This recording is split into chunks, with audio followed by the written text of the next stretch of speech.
Hello, everyone, and welcome back to the Beatles Forever. Today, we're going to learn some fun facts regarding the Beatles' great album, Rubber Soul. First up, the album cover. The photograph is said to be from John Lennon's Kenwood Garden in Weybridge, Surrey, United Kingdom. George Harrison, barely in the picture, as was often his complaint, looks concerned about being too close to the edge of the album cover. He's quoted as saying about the album, however, the picture on the front is pretty good.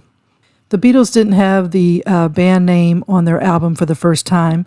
It was felt that everyone knew their faces and it wasn't necessary to put it on there. Paul McCartney was always inspired by things he heard, and in this case he heard a man in the United States who said Mick Jagger and the Rolling Stones were good, but they were plastic soul. So then he came up with Rubber Soul, which was a clever idea. And according to the BeatlesStory.com, the long faces of John, Paul, George, and Ringo appear as a result of a happy accident. When the Beatles had chosen the photograph and the card that the picture was projected onto fell backwards a little, elongating the photograph. It gave him that stretched out face. George Harrison's contribution to Rubber Soul. George Harrison got to contribute 2 songs to the album, just like he had done for the Help album, and the songs were Think for Yourself and If I Needed Someone. George got to contribute a lot on this album, from making suggestions on a couple of arrangements and instruments that helped to create the sound of the album. George loved R&B and American soul, and he did the blues parts for Baby You Can Drive My Car, being influenced by Otis Redding's song Respect.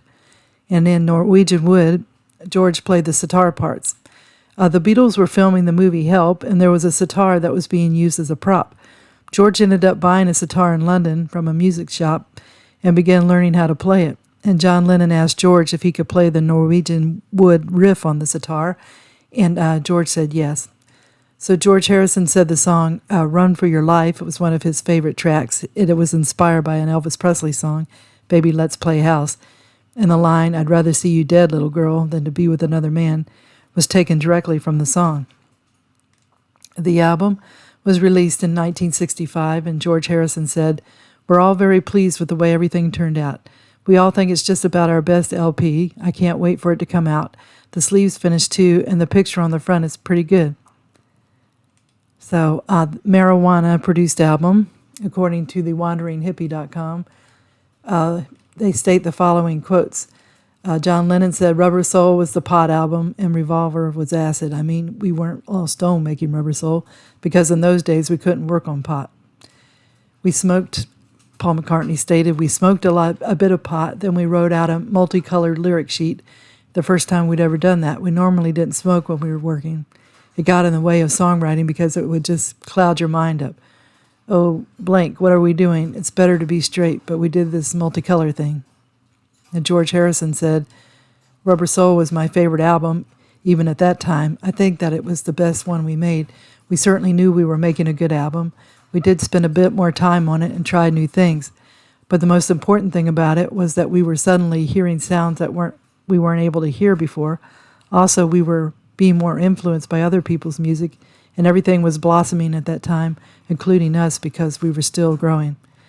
And Ringo Starr accounted that there was a lot of experimentation on the Rubber Soul, influenced, I think, by substances. Rubber Soul was completed quickly. Rubber Soul was recorded in just 4 weeks, with the release coming just 2 weeks after the final mixing had taken place. So they really worked quickly on this one. And according to the cheatsheet.com, in their rush to complete the album, John Lennon and Paul McCartney included older songs they'd written. Wait was originally recorded for Help, whilst Michelle dates back as far as 1959. So this album is Bob Dylan influenced. Bob Dylan was a huge influence on the Beatles when they recorded Rubber Soul. And Norwegian Wood was the most obvious song of Dylan's influence. And then Bob Dylan ended up coming up with a nod to Norwegian Wood with his song Fourth Time Around. The Beatles talk about Rubber Soul. NitoRama.com gave the following quote made by George Harrison regarding the Rubber Soul album. In 1995, George Harrison chose Rubber Soul as his favorite Beatle album. He said, "We certainly knew we were making a good album. We spent more time on it and tried new things. But the most important thing about it was that we were hearing sounds we weren't able to hear before. And then the BeatlesBible.com shared this quote by Paul McCartney. In 1965, we started to record the album. It was in October, and things were changing. The direction was moving away from the poppy stuff like Thank You Girl, From Me to You, and She Loves You. And the early material was directly relating to our fans, saying, please buy this record. But now we come to a point where we thought, we've done that. Now we can branch out into songs that are more surreal and a little more entertaining. And other people were starting to arrive on the scene who were influential. Dylan was influenced quite heavily at that point. And Paul McCartney said that for the anthology. Wikipedia stated that according to Ringo Starr, Rubber Soul was the Beatles' departure record, written and recorded during a period when, largely through the influence of marijuana, we were expanding in all areas in our lives, opening up to a lot of different attitudes. The album was especially reflective of John Lennon's maturation as a songwriter, and he was encouraged to address wider-ranging issues than before through Dylan's example. And George Harrison's outlook had been transformed by his and Lennon's experiences with the hallucinogenic drug LSD. He said the drug had revealed to him the futility of the band's widespread fame by opening up this whole other consciousness. And John Lennon stated that Rubber Soul was a matter of having an experience at the recording studio, having grown musically as well, but getting the knowledge of the place of the studio. We were more precise about making the album, that's all, and we took over the cover and everything. So, Rubber Soul was the Beatles no longer wanting to be known as the Fab Four. They were maturing, and they decided they just didn't want to play singles on the album.